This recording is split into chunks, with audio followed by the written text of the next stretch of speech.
guys, how you going? Hope you're all doing very well. This evening I'm going to be doing another movie review. This movie is a horror comedy from the UK, English language, released in the year 2017, directed by Jason Fleming, and this film is called Eat Local. So Eat Local is set in the rural countryside of the UK. On this particular evening, you've got a farmhouse that is occupied by a group of people who are having a meeting that they have once every 50 years. So it turns out that these people aren't in fact people, they're vampires that are thousands of years old. So the reason why they have this meeting is that they're very concerned about the future because they believe the outside world is actually catching on to what they're doing, and they feel as though their existence has been threatened.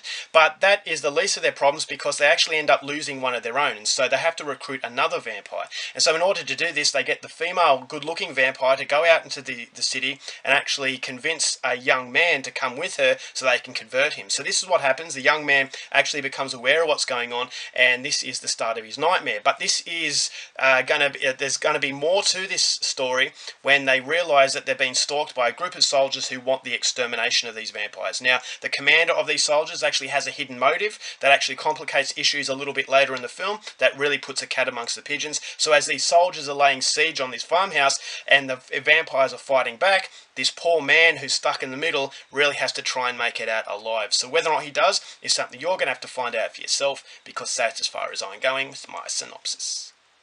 Now, my thoughts on Eat Local. I wouldn't say I was excited to see this film. I wouldn't say I had high expectations, but I was definitely intrigued by the simple fact that it was Jason Fleming's directional debut. Now, Jason Fleming is an actor. He's a very good actor. He was in the classic UK gangster film Lock, Stock and Two Smoking Barrels, which is one of my favourite gangster movies. He has a strong presence as far as an actor is concerned, but I was really intrigued to see the transition from actor to director. Now, obviously, he's not the first actor to do this, and I was hoping that he would actually be added to the long list of success stories as far as this is concerned. I think that good directors who are actors actually understand what it is to be an actor and can actually get the best out of who they're directing. And so I was hoping that would be the same with Jason Fleming. And after seeing the trailer, I thought, okay, well, this looks like a fun vampire film.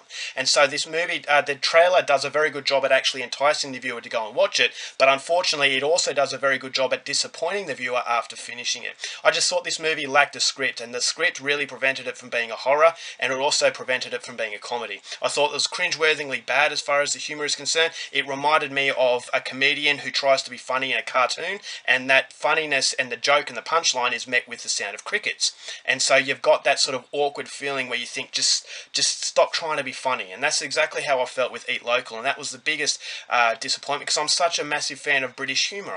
As far as British humour is concerned, it's very similar to Australian humour, so I gravitate to it very much. And I think some of the best horror comedies out there are from the UK.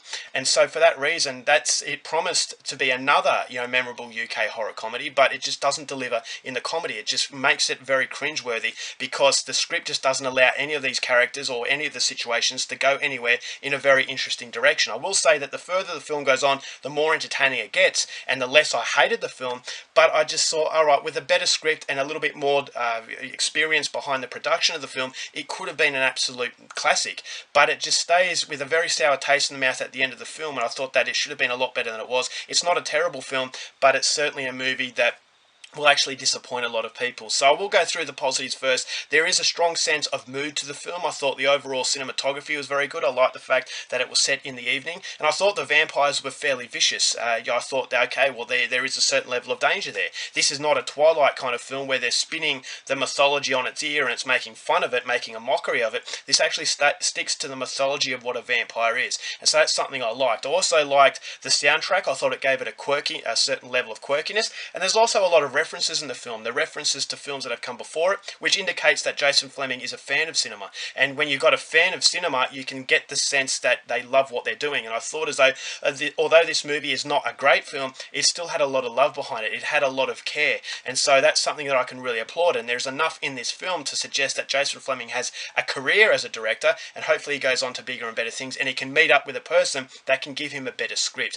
And so there are some set pieces that I thought, all right, some set pieces that I thought were fairly entertaining. And as I said, the references to films such as Zulu, which is a classic UK film about these very brave British soldiers fighting a horde of African warriors. They were greatly outnumbered, but they weren't going to give up, and it was basically a siege film. And so it actually makes clear references to that, which is something I liked. It also has a very strange, quirky reference to The Great Escape, which is one of the best British films ever made. And you've also got the feeling of Dog Soldiers, which is another siege film involving werewolves. And that was one of the best British films to come out in a very long time as far as horror is concerned. So if you like those films, you will really appreciate the references that this movie gives. And as I said, those references made me feel as though this director really loves what he's doing, and he actually loves film. And so he's trying. I will say that the effort is there, but it just doesn't have the ability to pull off what it really wants to.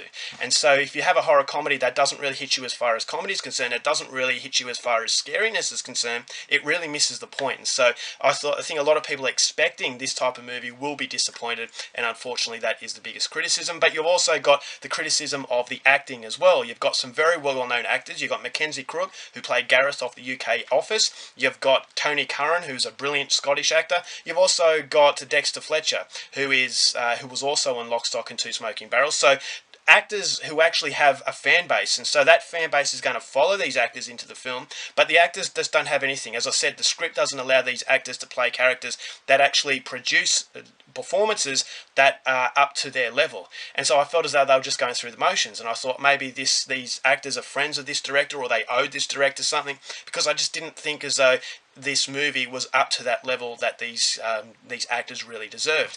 And so that was another disappointment. But having pushed all that aside, although it does seem as though there is a lot of negatives to the film, as I said, it's very good looking as far as the cinematography is concerned. I thought the production levels, the editing was fairly decent. It's a very tame film, which is another problem I had with it. There's a very bloodless as far as a vampire film is concerned, so that's going to be a little bit disappointing to a lot of vampire horror fans out there as well.